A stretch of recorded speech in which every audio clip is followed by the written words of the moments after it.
Good morning and welcome to this month's HR webinar, where this morning we're going to be discussing why you shouldn't be party to bad behaviour at your work.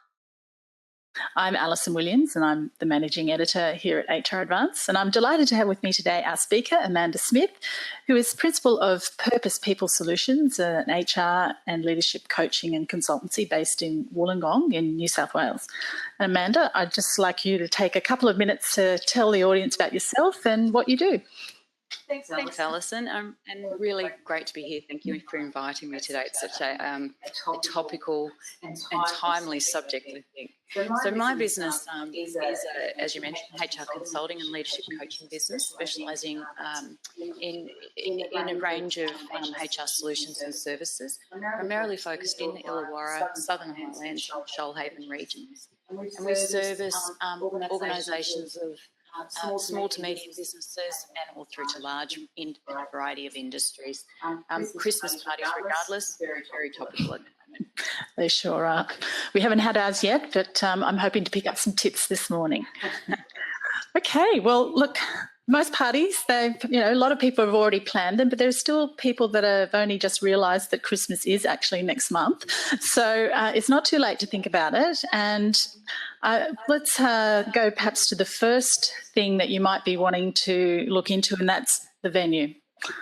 Absolutely. And you're right. I think many Christmas parties often have to be booked well in advance.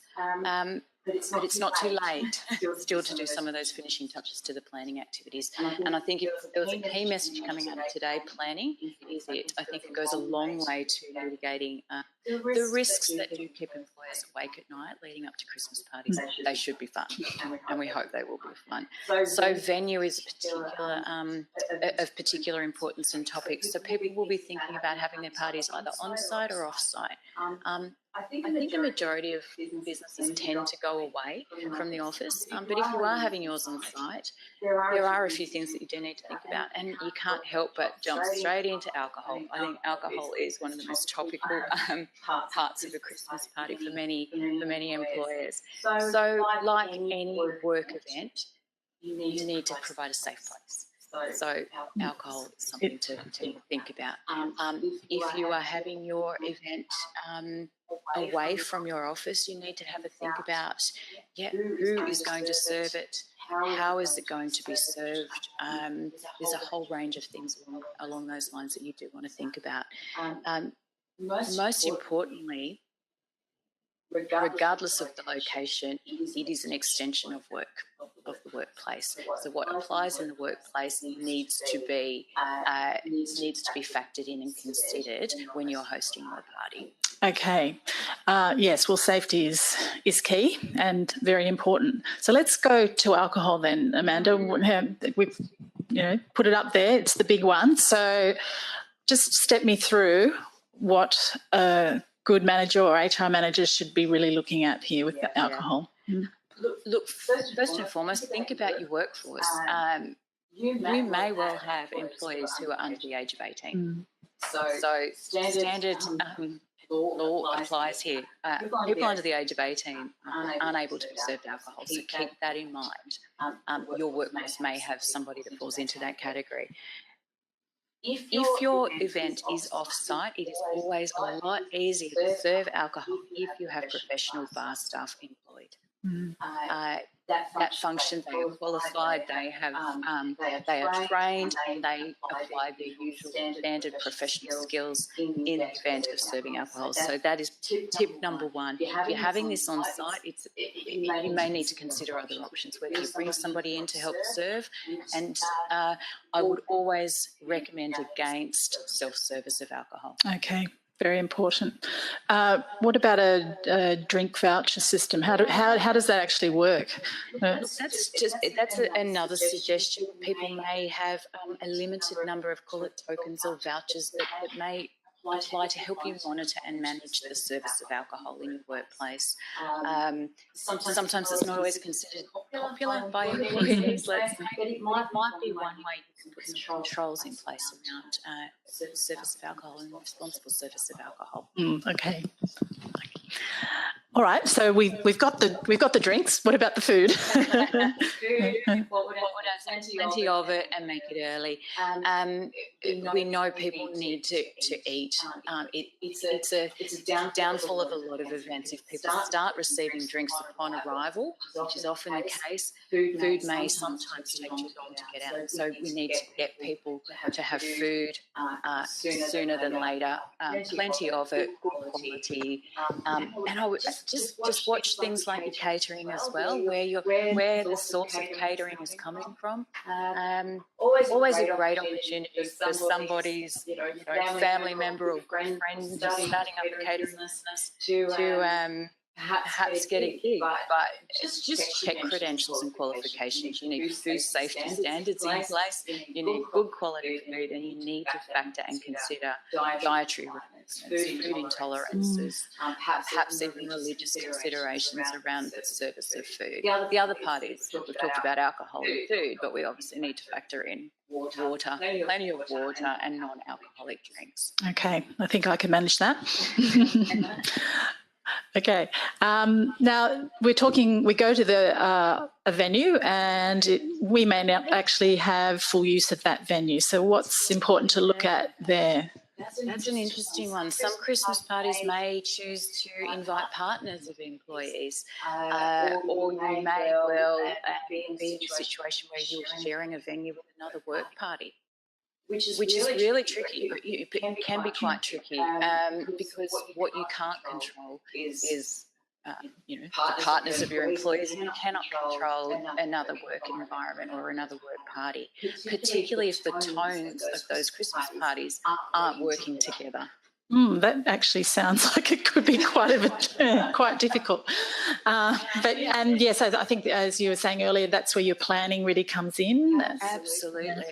Look, if you are organising the Christmas party for your workplace and you will be sharing a venue, it is really important to let your people know in advance that venue will be shared.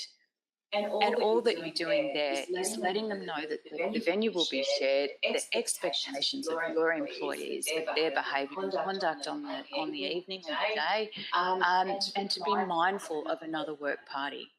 You would hope that the other employer is also doing the same thing.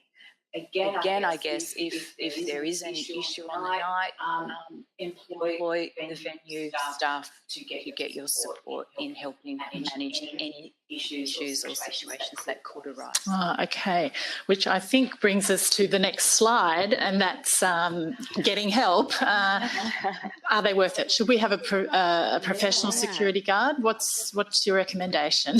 It does sound a little over the top, doesn't it? But I think there's a number of benefits in engaging professional security services. Now, if your venue is off-site, again, the venue may in fact have security guards attached to the service offering. There's a real plus in, again, those guys are professional and qualified people. They are able to refuse entry to people as and where they need to, as and when they see fit. Yes. That's a lot better than trying to have a manager or a leader within the workplace start to tell somebody that they're not welcome into the event because they've already had a few drinks before arriving. It's a bit like when you're having an 18th birthday party at home and you think, oh, it's over the top to have a security guard, that actually it's a good investment. I think to give particularly the leaders of business peace of mind, I believe that there is extra support who are trained and qualified in this area to provide support if and when it is needed. Great. Okay. About the actual venue. Here's our work health and safety duty again. Yeah. Work venues, party venues are an extension of the work venues, so it is quite tricky. Watch for numbers. So I'm thinking about when you try and squeeze people into a tight space, it can cause other issues. So just make sure you've been to the venue in advance and had a look at it and you think capacity will work and how it will work. I really recommend against cramming people in. The last thing you need is trip hazards because of chair legs being in the way. People are dressed up usually quite well on the night, so stilettos and stays is something that you really need to keep in mind. If you're on a boat and you're drinking, just think about your workspace quite practically with extra conditions being placed on it. We may be having dim lighting. There may be an unfamiliar space for people to walk around. People are drinking, so just be mindful of that environment. I think actually a short story. My first ever Christmas parties. As an employee, we were in a beautiful location that had an internal pool. And as you can probably imagine, it ended up a little emergency scene before the main meal had been served, and that simply was because we were a little bit cramped. Mm-hmm. Chair legs, if I sat my seat out, or as I mentioned, going to the pool. We had a manager who just didn't sit yet. Yes, he had a drink in his hand. Was he under the weather? No. Wow. But dangerous mixing drinks and water. That could be the same with any venue that would, or any other arrangements. So just keep those sorts of things in mind. It sounds really like you're being overly fussy, but I can see that this is so important. Yeah, absolutely. So we move on now to, okay, we've looked at the venue, and we're now looking at you as the HR manager or the manager, supervisor involved. They're having to establish the standards of behaviour for this event. So it is considered work. I get that bit. What else can an employer do here? Yeah, look, I think as an employer, we all want to have a good time. We all want to celebrate that event. It's really important as a leader in the organisation, HR teams, managers, but all individuals, role modelling the behaviour you expect from others. It's just really important. So making sure that those expectations are set really in advance, up front to everybody, because my definition of fun compared to the next person's could be two quite different things. Yes. And those things will change with other influences in the mix. So it is the employer's responsibility to set that tone and set the appropriate expectation for their party for the night. Okay, all right. And so what does that actually mean in a practical sense, Amanda? I think it's about making sure that let's say things like dress code for the evening. What is the dress code? Is it fun? Is it fancy dress? Is it smart casual? What is the standard? A beach theme. Let's say. Okay. Somebody's idea of a beach theme might be bikini. Somebody else may find it offensive. How do you manage that dress theme, for example? Make sure that it is appropriate for the venue that you're going to. So appropriate footwear, appropriate clothing. Yes. You want to make sure that people are turning up on time. You want to make sure that people understand that the work policies that you work to on a daily basis equally apply in that setting, in that venue, at that function. So important. Absolutely. So what sort of policies would you be, which ones come into play here? Yeah, that's a really good question. Well, all of them, to be honest, but I think the ones that you really need to keep top of mind, work health and safety. Your employer is setting the obligations around a safe place of work. This is a work event, therefore an extension of the workplace. The employer needs to set the tone around a safe place of work for that evening or for that function. Topically, your discrimination, harassment, bullying type policies equally apply. Really important ones actually around standards of behaviour. Yes. Now, I noticed that you've got down the social media policy. Why is that relevant to the Christmas party? Social media, isn't it? Social media, it can be your employer's greatest advantage. It's one of those things we know it sticks around. Whatever's on social media can stay around for a long time. If you have a social media policy that says nothing should be posted about your employer without going through the appropriate channels, such as the marketing department or others, then you need to adhere to that. It's not unusual for people, often through good intention, to post in a very favourable way about the party that they're at and take photos of their colleagues. But keep in mind, what is your policy saying, and is it in line with the brand and the reputation and the messaging the organisation is actually trying to demonstrate to the broader community? Think about when you are tagging friends or work colleagues. It can be a fine line. Have you had their consent before tagging a photo of them at named employer's work function? Is this the brand and the messaging that you really want to convey to the world? I think I could almost say for certain that a lot of employers would never have even that would never even cross their mind. Yeah. But yes, I can see that's really important because we do want to protect our employer brand, and yes, this is something that we need to be aware of.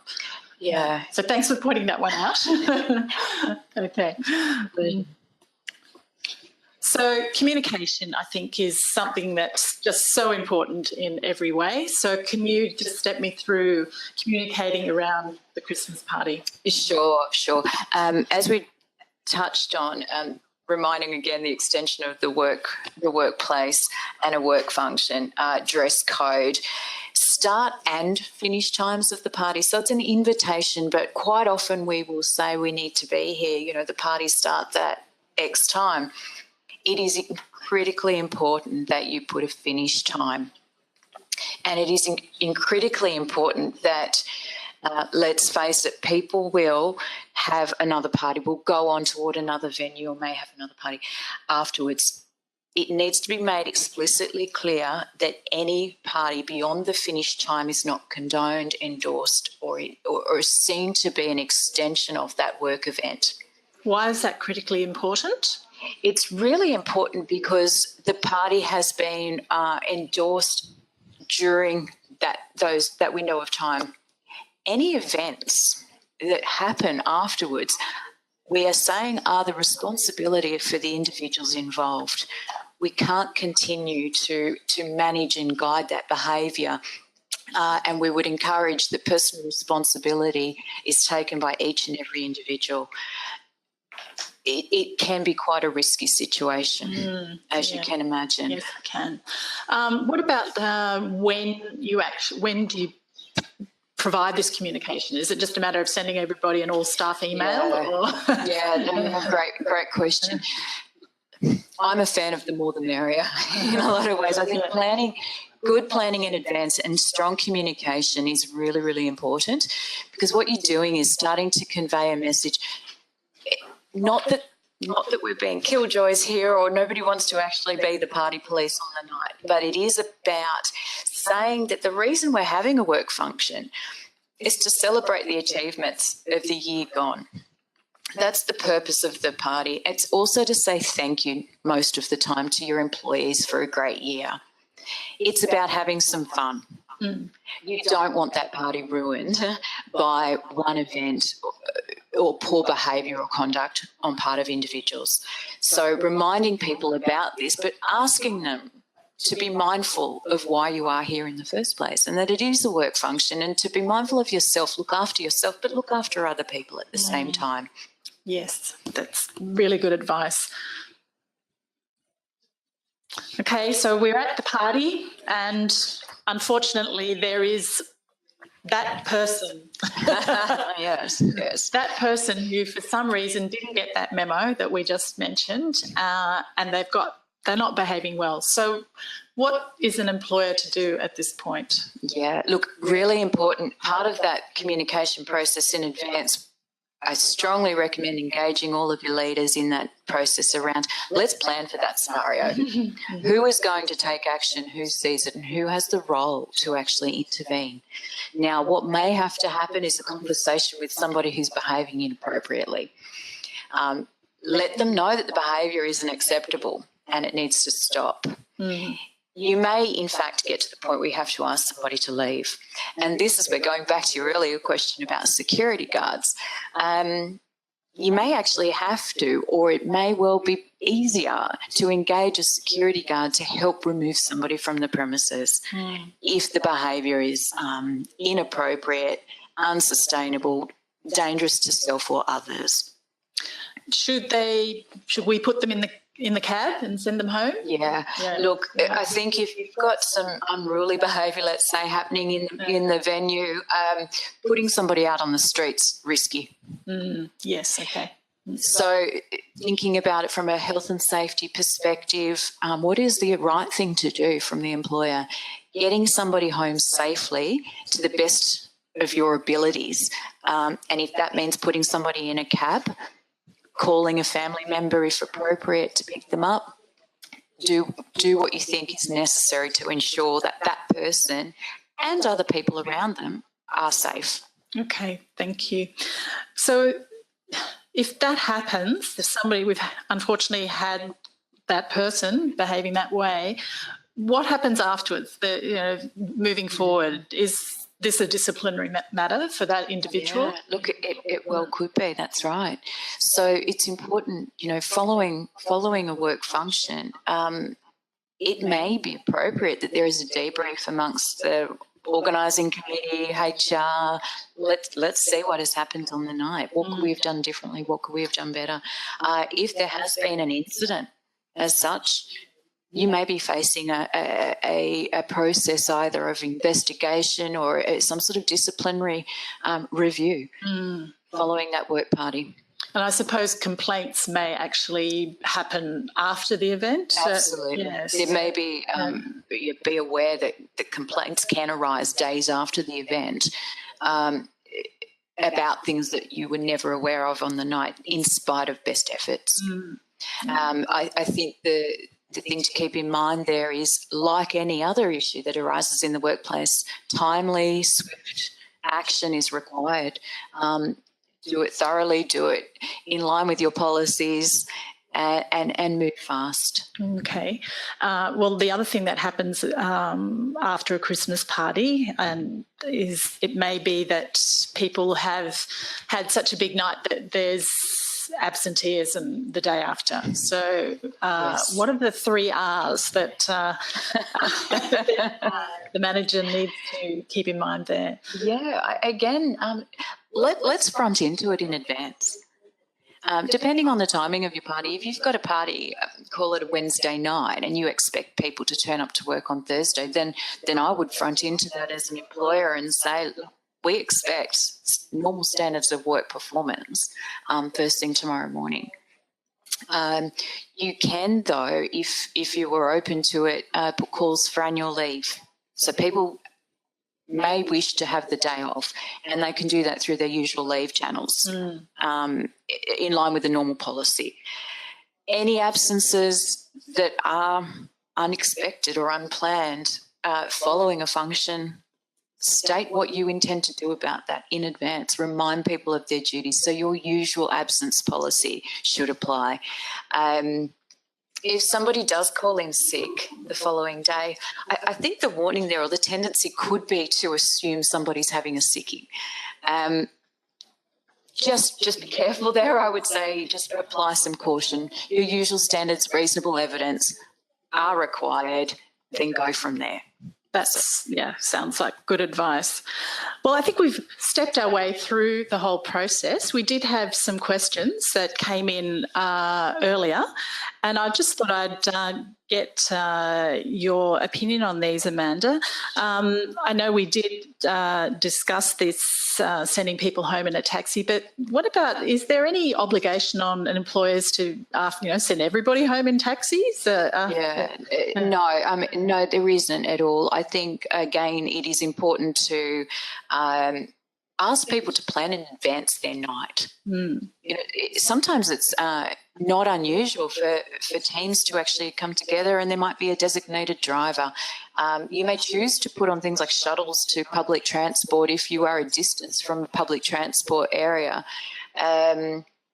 Carpooling, cab charges if required, and I would encourage the employer to be prepared to do that in the event of people who really are in need of immediate transport home. Yes. I think that's important to be aware of and prepared for, but do some planning around it. And I think if you are near public transport, have a think about your finish time. You know, the party will finish at this time. We know the trains are running until, such time afterwards, and try and encourage that people are going home as safely as possible, as far as you can control.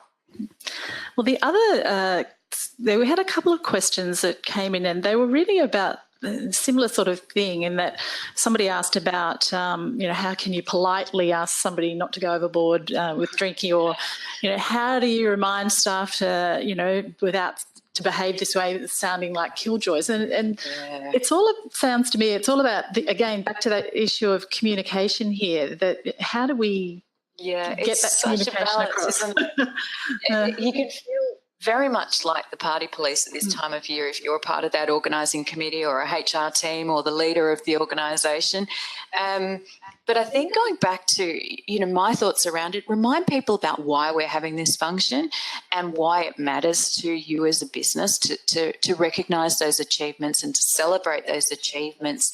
But in order to do that, you want to be able to continue it for years to come. You want people to do it and have a fun and memorable and safe time. And implore and encourage people to adhere to it from that perspective. You can do as much planning as you would like to do, which I think will help mitigate all of those risks as much as you can. And encourage your leaders to play an active, responsible role modelling role. That's just been fantastic. Thank you so much, Amanda. I thought we might just take a quick poll from the audience just to see, you should see this popping up on your screen. And we're just interested in how informative you've found today's webinar and whether it's going to help you manage your Christmas function. Yep, thank you very much. Well, thanks again. Thank you, Amanda. I feel like I can just head off to the Christmas party now and have no concerns whatsoever. But can I just remind everybody that there are a number of policies that we've mentioned today that are available on HR Advance website. So do go to HR Advance for practical management of your HR work. And also you can drop us a line at customer service at hradvance.com.au if you have any follow-up questions, and we'll make sure we get back to you on that. After today's presentation, you will receive an email with the video so you can revisit it at any time. And do keep an eye on your newsletter for details of our webinar for next month. We'll be doing a wrap-up of 2017 and looking ahead to the HR landscape in 2018. So thank you for listening.